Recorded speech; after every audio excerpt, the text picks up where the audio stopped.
I can point to it and explain exactly why this transmission sucks. It's not rocket science, and frankly, it's not up for debate either. All right, we are back with Nate. Nate, thanks for joining again, because today's a kind of a crappy day for consumers. GM wins victory as appeals court decertifies transmission lawsuits. This is regarding the 8L45 and the 8L90. I'd love to hear your off-the-cuff thoughts on this. Well, my first thought is this is a bad day for consumers, and I'm going to say exactly why. I'm going to say something that is not on any news channel anywhere and never will be. And my second thought is that, as women like to say, I was right. I was right as usual. And I have been saying for a very long time that the 8L45 and 8L90E transmissions are among the least reliable transmissions ever designed. And that's not hyperbole. If you ask any transmission rebuilder, engineer, you name it, 100% of us will tell you that this is an extraordinarily unreliable transmission. And the reason I feel this is so bad for consumers is because not only is it a loss, that's obvious, what is not so obvious is their tactic to get there. Now, let's talk about this for a second.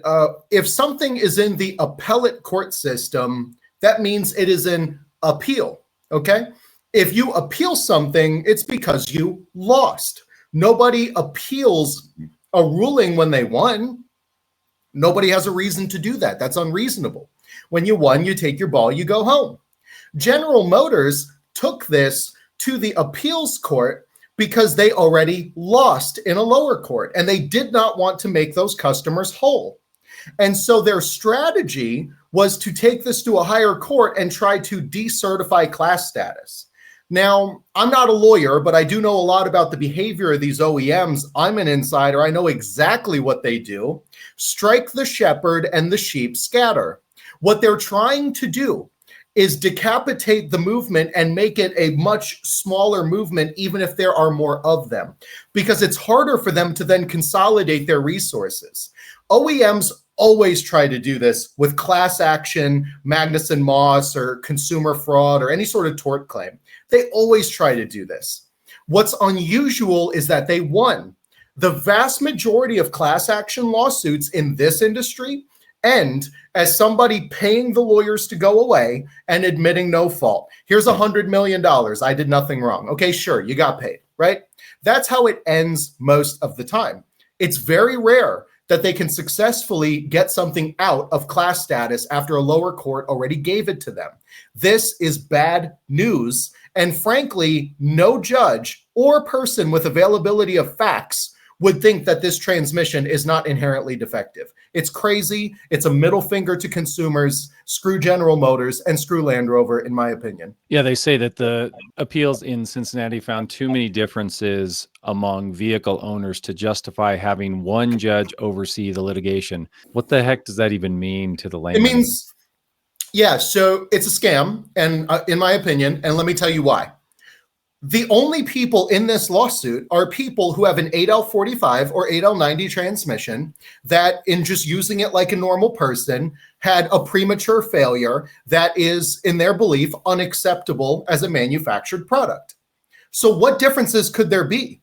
When there were class action lawsuits against cigarette companies, the claim was, you told me cigarettes were, I say this ironically, you told me cigarettes were not bad for you, and then all of us got emphysema and mouth cancer and everything else. Would you break that lawsuit up and be like, well, no, you got emphysema and you got lung cancer and you got mouth cancer and you had a pulmonary embolism. You all need to do different lawsuits. No, the bottom line, the nexus of the claims was that cigarettes were bad for you. And the nexus of all these differences is that the 8-speed GM transmission is a design defect. I know, I'm the one who fixed it. We're applying for patent on it. They use pulse dampeners. I've said this in like every video. Anything with pulse dampeners is going to effing break, all right? And I invented the only delete kit for them. NextGen Drivetrain designed this. Yeah, right there. Look. You see there's 1, 2, 3, 4, 5, 6, 7 pistons and springs in the valve body. If you redesign the plate behind them like we did, we have a billet plate for that, you don't need them anymore. You plug them off and they don't exist anymore. It's like doing an EGR delete or an AFM delete or a DPF delete or just deleting anything on your vehicle that causes a problem. It's like doing that for your transmission. You can change the damn plate on there and plug all of them off, and you can do it in a driveway. Okay, it's a few $100. If General Motors called us, we could have done 10,000 of them for like half price because we're economizing the production through volume. We could have fixed this for them. And they know that. They know that. They know exactly who I am, and they know who NextGen Drivetrain is. This is so avoidable, and frankly, it's probably not much more expensive than litigating with these damn poor consumers. Poor as in unfortunate. This is the stuff that they do. It's just, I've been trying to tell people for years of my life, these companies, these cartel organizations, the General Motors cartel, the Volkswagen cartel, Ford cartel. People are like, why do you use the word cartel? Because it's an organized effort to act in a morally criminal way. How is it not? They have waged war on the consumer. It has been this way for years. I don't know how much more I need to say this for people to take me seriously. It's not doom and gloom. It's not clickbait. It's not hyperbole. It's not fear mongering. It's a fact. And this proves it. This whole situation proves that you as a consumer cannot trust the court system to make you whole, even if you were screwed by a big manufacturer. These are kangaroo courts that don't care about the facts, in my opinion. Yeah, I was surprised even in some of the newer lawsuits. So that lawsuit gets decertified. There's other ones for the 8-speed. I'm sure there will be new lawsuits for the 10-speed now. And what's interesting is in 2016, they were talking about the president of Cadillac reviewed dealer complaints. So even the dealers are frustrated with General Motors. The dealers are bubbling this stuff up to GM corporate and saying, please fix these problems. So check this out. A dealer said that basically bullet pointed everything that they hear from customers, and it pisses the dealer off because the customer comes in angry at them and they're asking their service department to fix it. They say that General Motors doesn't have a fix. They're telling customers it's normal, that there is no problem, normal to have bad shifts and all this crap. Or they fix one thing and they hope it solves the problem. They're trying to manage cost, not customer satisfaction. They're trying to avoid replacing a transmission at all costs, even when justified. And when all else fails, they buy cars back, but they don't actually fix the problem for the next customer. That's from dealerships to GM corporate. That's like the top complaints. That's insane. Dude, I've been saying this from the jump. Listen, man, I have no love for car dealers. Okay, I have taken it in the posterior from car dealers enough times in my life. Okay, but if I'm defending car dealers, something's really messed up. Okay, let me tell you now. A lot of times, and I use the word cartel very strategically here.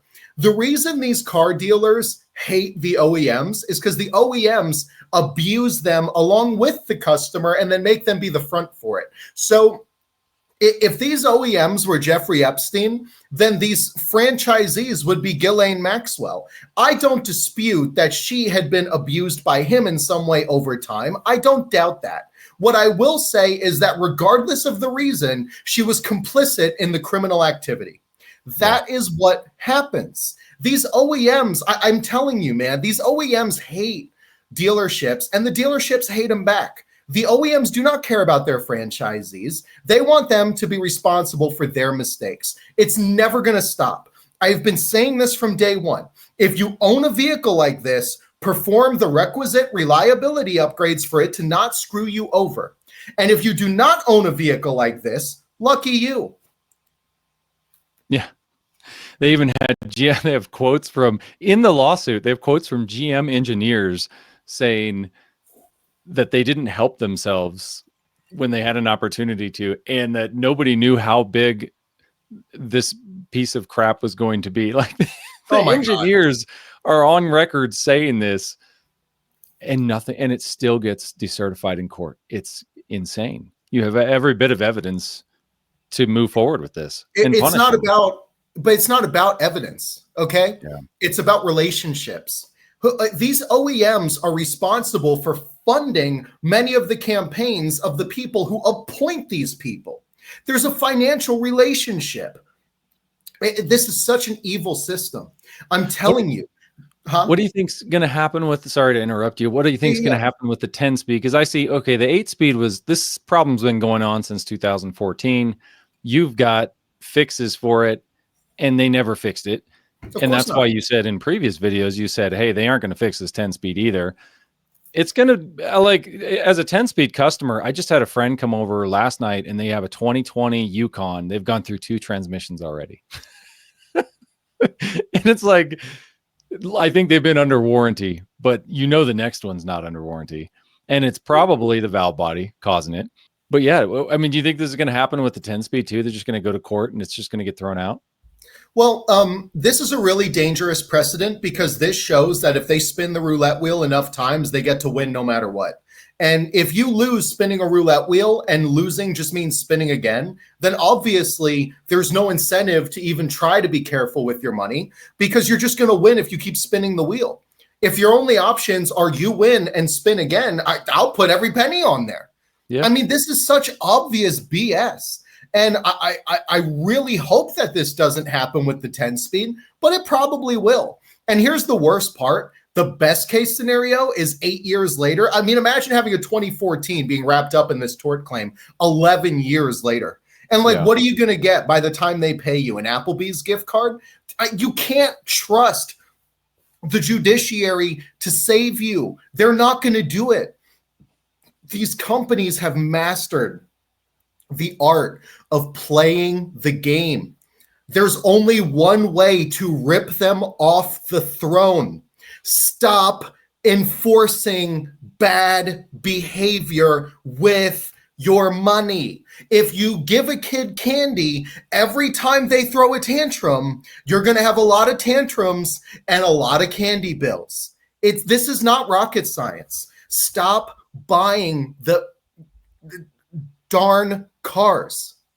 Yeah, man, it is. I saw something, I mean, completely unrelated, but it's sort of related.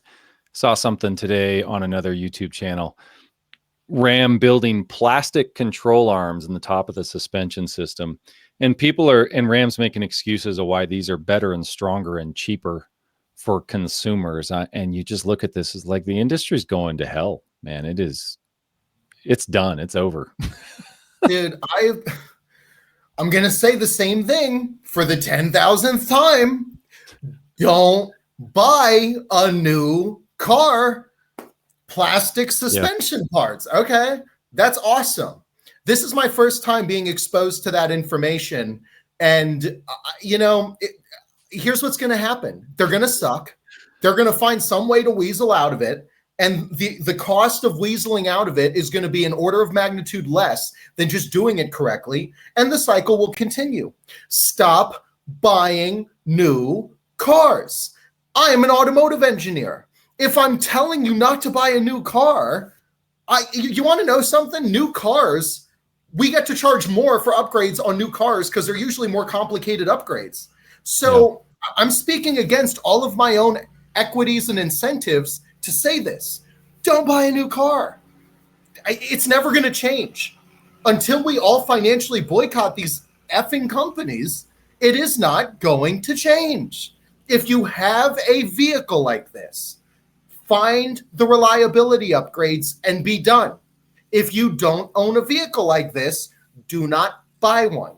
So going back to the 8-speed lawsuit, I mean, there's got to be hundreds of thousands, probably millions of people with this 8-speed, especially even in the Colorados up until they, maybe 2023 when they revised it, something like that. Is this kit, I was looking on your website and I'm not, I'm just asking, I don't know what these parts are compared to. So are these parts is this going to fix a lot of these problems, these shifting problems that people have in the 8L45 and 8L90s, or just describe what this is in your valve body kit? Yeah, 100%. So just to clarify, there's no sponsorship relation between us. This is just information. All right, I'll show you exactly what it is. Could you click forward a couple of pictures? You're going to see a comparison between an OEM plate and our plate. And I want to point some stuff out that people should really know. Even if you don't own this vehicle, you should know this. All right. Now, if you look at this picture, if you look at the plate I invented and you look at the plate that the helmet wearing dipshits at GM invented, you'll see a really radical difference, right? Like 2/3 of the circuits are missing, right? Ours is on the left, theirs is on the right. Look at all of the other things they're trying to use this transmission to do that don't need to be there. I invented a plate that has 1/3 of those damn holes in there, and it works better. Well, then what are they there for? They make these things complicated for no reason.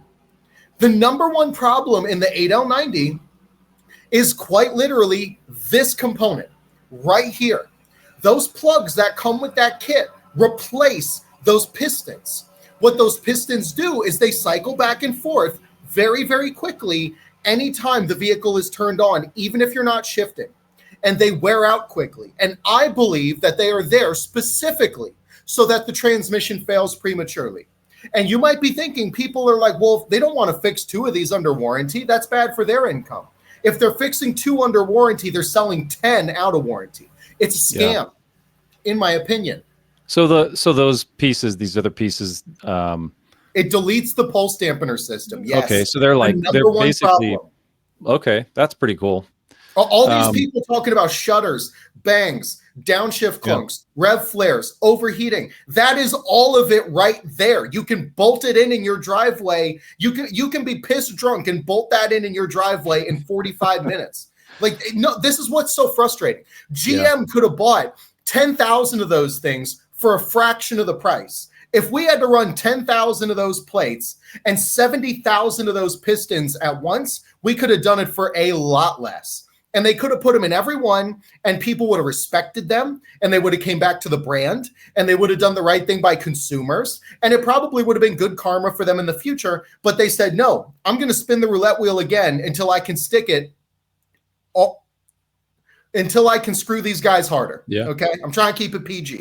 Till we can screw these guys as hard as possible. I need to get my own channel going so I can say what I really think. Right. Yeah, you're on this darn limiting experience on the Car Guys channel. Dude, we've gained like 1,000 followers or something, in the past like 3 weeks, and we don't even post anything. And I think people are just waiting for us, to release something. Because man, if this was my channel, because I don't care about getting monetized. I don't care about sponsors. I'm a fortunate person. I don't need any of that, man. I don't need any of that. I will go up there and say what the hell I want. And to be honest, for these class action law firms that just got, their rear end handed to them by General Motors, you should have called me, because I would have went in there and I would have taken facts, data, and statistics and bent them over like they deserve. I wonder why they don't. It seems to me when you read these lawsuits, I was reading through a lot of the details in these lawsuits, and it almost seems like they're going after the wrong topics to really nail General Motors down, and just having data and being able to be specific about the problems and why they occur and how they're fixed you would think that would offer the lawyers the chance to just win regardless, but maybe I guess I'm not in court, so I don't know how it would all play out, but it seems very obvious looking at how many people complain about these things, and it's on the web, all of the forums, everything's just loaded with complaints all the time.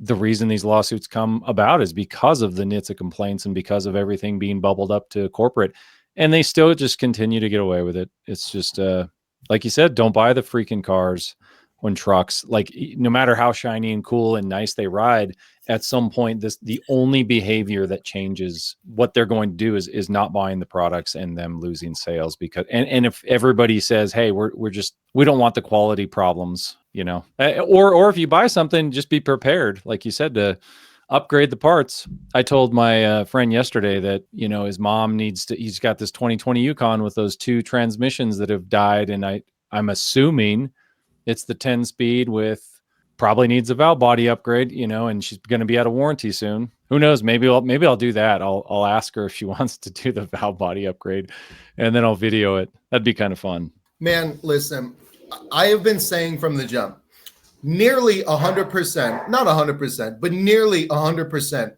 of catastrophic transmission failures are valve body failures. That is why I put 100% of my engineering talent, well, not 100%, but damn near it, into valve bodies, is because that is the most effective way to keep your transmission on the road. If your valve body never fails, the majority of other things that can fail would also never fail. So that's the entire point. And the 8L90 can be dramatically reliable. We have 8L90s we've built with all of our parts that have several 100,000 miles on them. Well, the GM ones aren't doing that, not in mass at least. Okay, so this is so easily preventable. They don't want to do it. I've been saying this from the jump. General Motors knows exactly who I am. ZF knows who I am. Eaton Fuller knows who I am. Audi knows who I am. CDJR dealerships know who I am. Why don't you want me to fix these problems for you? Because you don't want to fix them. GM could call me right now and license this effing invention to them. I would give them all the IP, the step file. I would give them every $100 million. Don't even call me again. I don't care. You think that's a big number? How much money do you think they've spent trying to replace $6,000 transmissions in thousands and thousands and thousands of vehicles, perhaps tens of thousands when it's all done? They know they're going to make money selling them outside of warranty.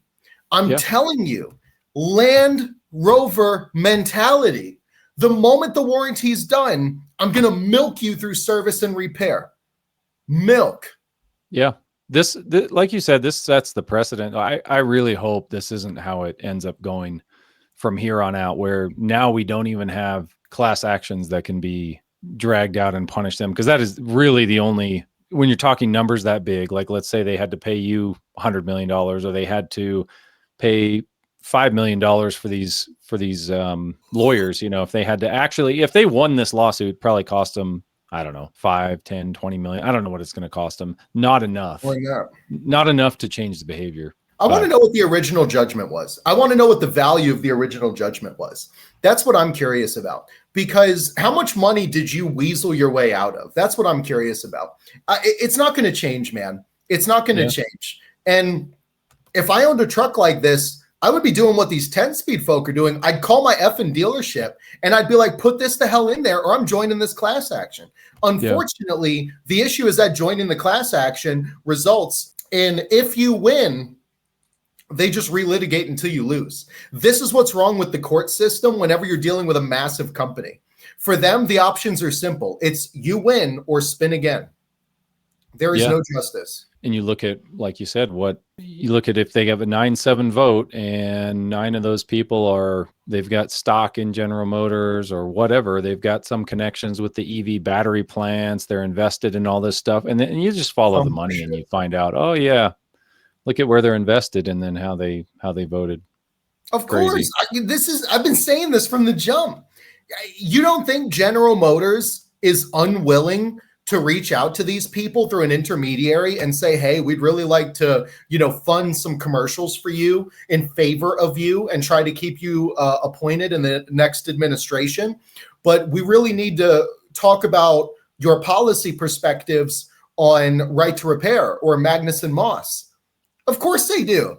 But how do you think Al Capone was found innocent? That's why I call them cartels. How do you think Al Capone got out of jail so many times or evaded? Seriously, you know what he did?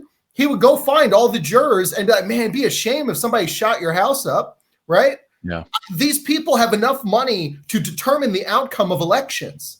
You can't trust the down drain systems from elections to be accountable for people that have agency over elections. These are kangaroo courts. They are not loyal to the facts and the merits. They are loyal to the funding. There's only one way to win. Stop giving them money. Don't buy it. Do not buy it. When you buy these new cars, you're endorsing this mass criminal, morally criminal behavior, in my opinion. And it's not going to change. Stop buying the effing cars. If everybody started buying old cars and said, forget it, I'm not buying a new car. If General Motors saw their sales go down to 20% in 1 year, how much you want to bet they would start flipping regulations? They'd start lobbying for the exact opposite sorts of people. They would change overnight. There'd be a personality change overnight. You have to hit them where it hurts. If you keep buying these things, you're just going to keep getting screwed. I don't know what to tell people. They don't listen to me. So yeah, I was just talking to a friend the other day about the new diesels, you know, how they have all this. I mean, they're probably the worst of the worst for regulations. And people are buying new diesel trucks, and before they even use them, guy was saying they're just shipping them off to these places, having everything deleted, good. Costing them, you know, so they're spending what, 60, 70, 80 grand on a diesel truck, maybe more, then sending it off, spending another 10 grand to have everything deleted. It's like, I don't know. They're just enabling them. It's not even good for the environment, man. And they're like, well, these EGRs are good for the environment. DPFs are good for the environment. No, here's what you need to understand. The vast majority of benefit we have experienced in the automotive world as far as emissions control has come from changes in fuel injection technology, higher pressure fuel systems, and getting more air through the engine. This is why everything has a turbo now.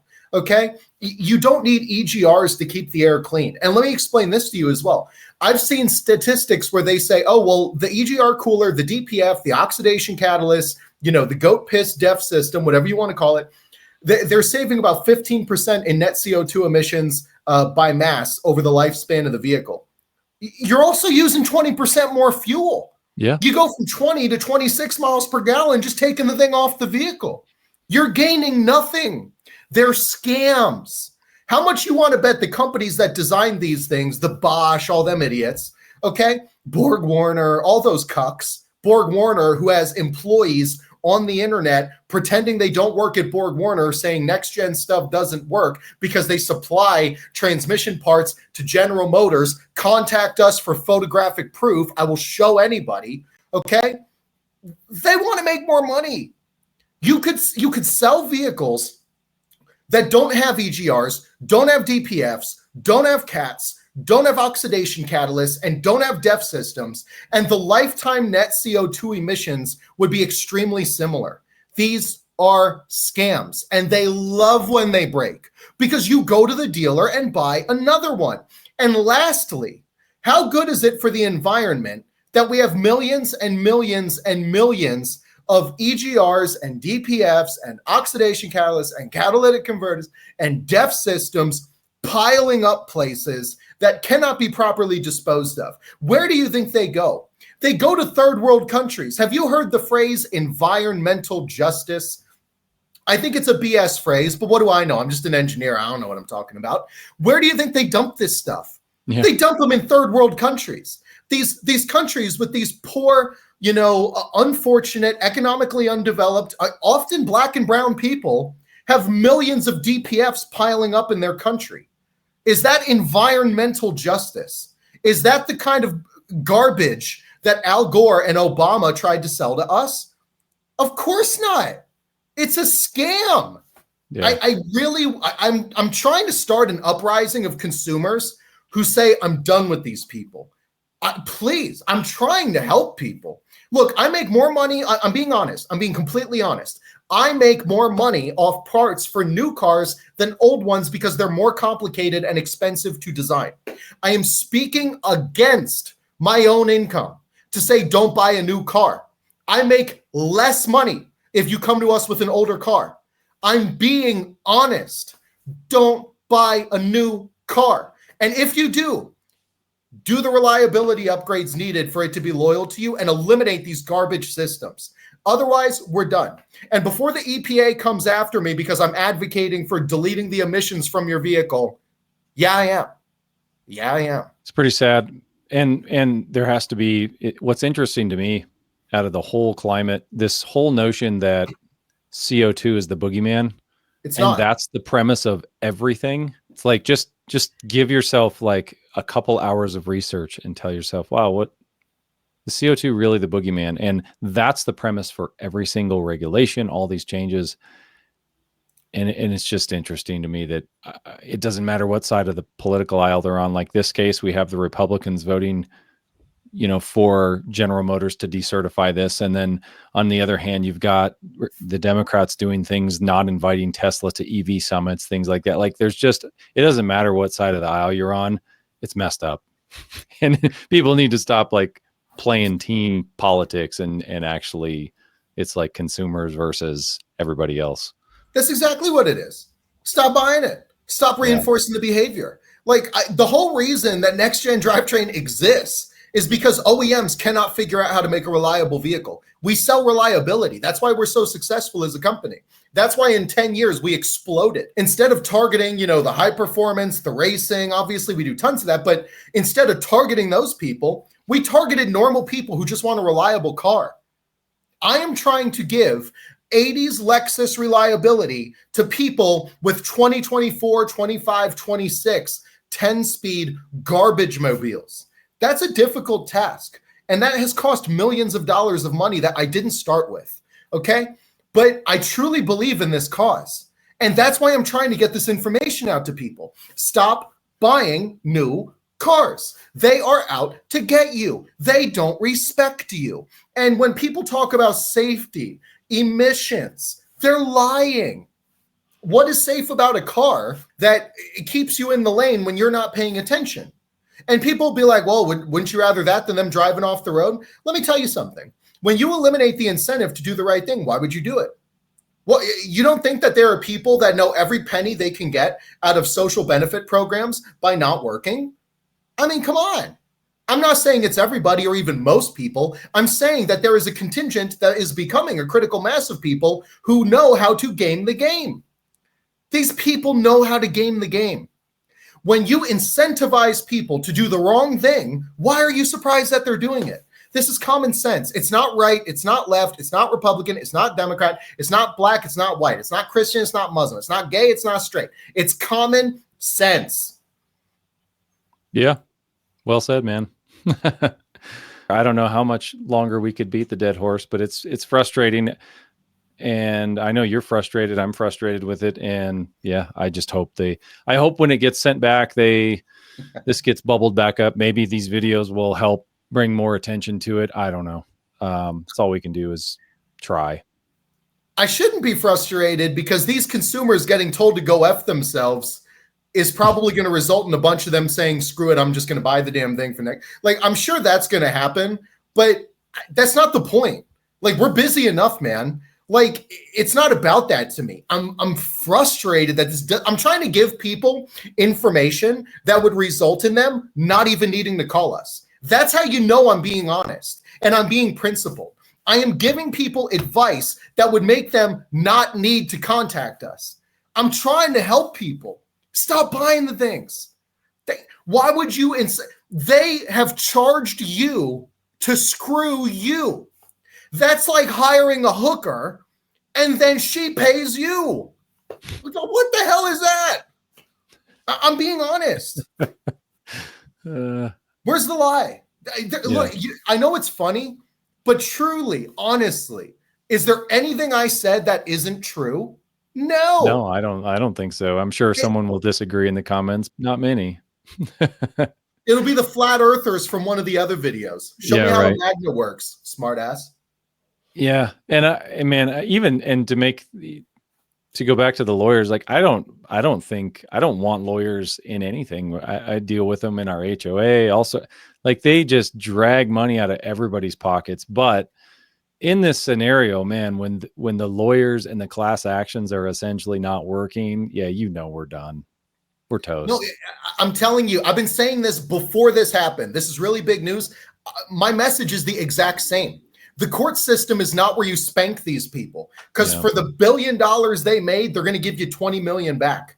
Okay. That is not how you seek justice. You take them off the throne by stopping the flow of capital. If they run out of capital, look, the government can try and bail them out. How many times is the government going to bail these people out? There comes a point where you have a financially insolvent system that you are in charge of. I said this in a previous video with you, and I'm going to say it again.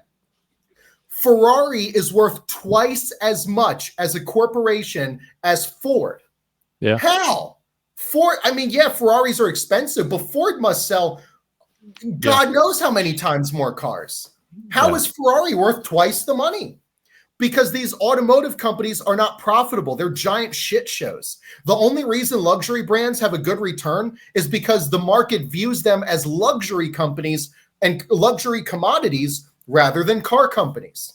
Okay? That is the entire point. The market doesn't want to own a car company. This is why Ferrari does well. They're not a car company, they're a luxury company, and they just happen to sell cars. This is why Tesla has a high market cap. They're really not a car company, they're a data/software/tech company, and they just happen to make cars. If your business model is cars, you will fail. And if you get to the point where nobody wants your car anymore, you either change or you die.